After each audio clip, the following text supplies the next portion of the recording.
Diobass Info TV nañu wax ak Diobass.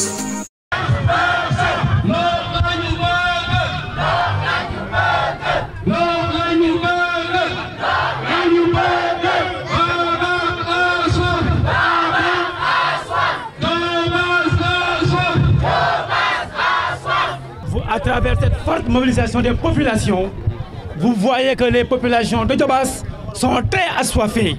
Les gens sont trop fatigués à cause d'une injustice qui n'a fait que trop durer. Voilà au moins 6 ans, depuis 2015, que cette population meurt de soif. Mais les gars, messieurs les journalistes, chère population, nous avons effectivement compris que aujourd'hui, c'est seule l'eau qui est nécessaire pour la vie. Parce que l'eau est à la vie en tant que telle.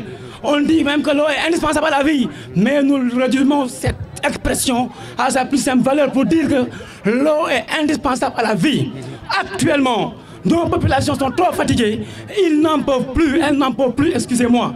Là, au même moment, à quelques encablures dans notre propre commune, sont creusés 2 grands pôles de forage, véritablement qui alimentent toute une région de Dakar, mais aussi une grande partie de la région de Thiès, sans oublier le réseau Noto-Palmarin. Je veux citer, n'est-ce pas, donc l'un des plus grands ouvrages hydrauliques, à savoir le KMS 3, communément appelé PAMU, Programme Eau et Assainissement en milieu urbain. Là, messieurs, sachez que donc cette injustice n'a fait que trop durer et a plongé les populations dans une situation insécuritaire dont les conséquences sont incommensurables. Les conséquences qui vont dans un sens où, aujourd'hui, même nos élèves sont frappés par la déperdition scolaire du fait du manque d'eau qui les guette. Aujourd'hui aussi, comme conséquence, il faudra leur rappeler que nos mamans sont usées. Elles sont devenues toutes malades. Malades parce qu'effectivement, elles ne dorment plus. Elles ne peuvent plus. Là, maintenant, toutes les populations sont extrêmement fatiguées. Alors, d'autres conséquences encore sont là. Parce que tout simplement, on note la récurrence des violences, de la violence. La violence est plus qu'encore présente dans notre territoire. Imaginez aujourd'hui, dans une population où les gens se lèvent à 2 h du matin, à 4 h du matin, à toutes les heures de la nuit pour avoir des liquides précieux. Mes chers, est-ce que l'eau est un luxe? Non, je pense que non. L'eau n'est pas un luxe. L'eau, c'est une nécessité. L'eau est un droit absolu. Tout le monde a droit à l'accès à l'eau. Véritablement, c'est un droit que nous réclamons. C'est un droit que nous réclamons. Nous ne réclamons pas de meilleures conditions d'existence, mais nous réclamons uniquement un besoin élémentaire. Aujourd'hui, Babak devait être là à s'apesantir sur est-ce que les populations vont payer l'eau ou pas, parce que les ressources, leur nappe est en train d'être extraite à des contraintes extrêmement lointaines. Donc là, on devrait plus se poser la question à savoir est-ce que Diobass ou bien Babak est bien, n'est-ce pas, donc traîné en eau ou pas. Alors cette injustice-là, messieurs, on n'en peut plus. Et encore, je vous dis que cette manifestation-là que vous avez vue aujourd'hui n'est qu'un début de tout un plan d'action que nous allons dérouler. Ce gouvernement-là qui est en train de faire la sourde oreille, nous allons véritablement briser les carcans de cette injustice-là pour leur montrer que l'injustice n'aura pas sa place ici au Diobass. Diobass est un théâtre de refus. On a toujours refusé. Effectivement, les gens ont toujours refusé. Et nous allons continuer dans les prochains jours, d'ici 15 jours, pour dérouler une grande marche à l'échelle communale où les 67 villages de la commune seront conviés du nord au sud, d'est en ouest. Tout le monde sera convié à cette marche. Rien ne sera effectivement donc aujourd'hui facile.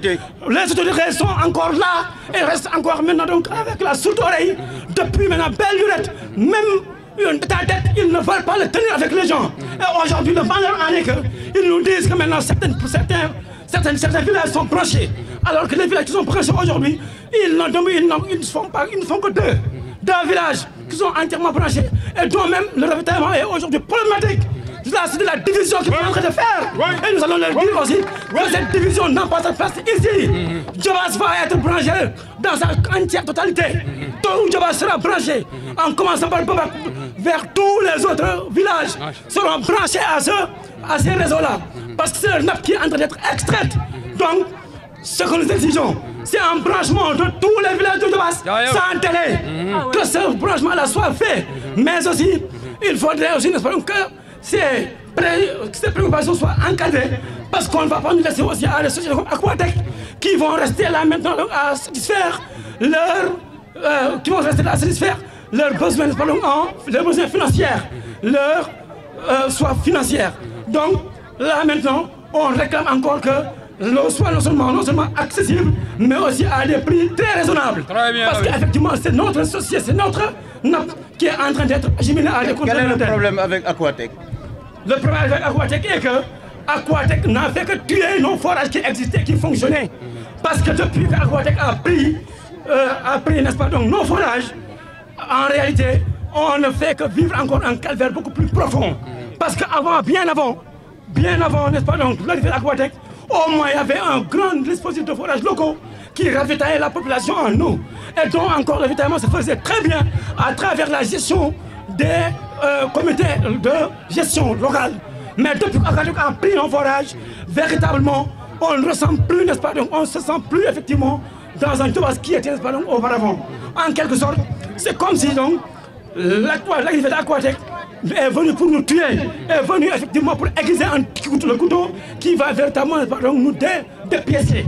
Alors donc Aquatech n'a fait que, n'est-ce pas, donc nous plonger dans une soif insoutenable. Et là maintenant on va procéder à faire. On a tapé, n'est-ce pas, donc toutes les portes, mais encore cela ne nous apprend absolument rien du tout. Le mouvement n'est pas politique? Absolument pas. Ça, c'est une association générationnelle.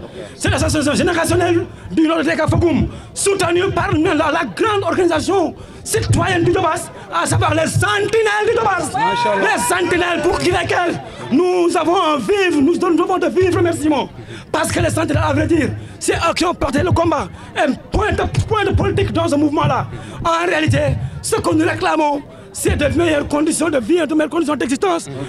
C'est un droit absolu, à savoir effectivement, n'est-ce pas, donc, le ravitaillement en eau de nos populations. Parce que tout simplement, notre territoire est devenu menacé. Menacé parce que tout simplement, aujourd'hui, notre nappe a tari.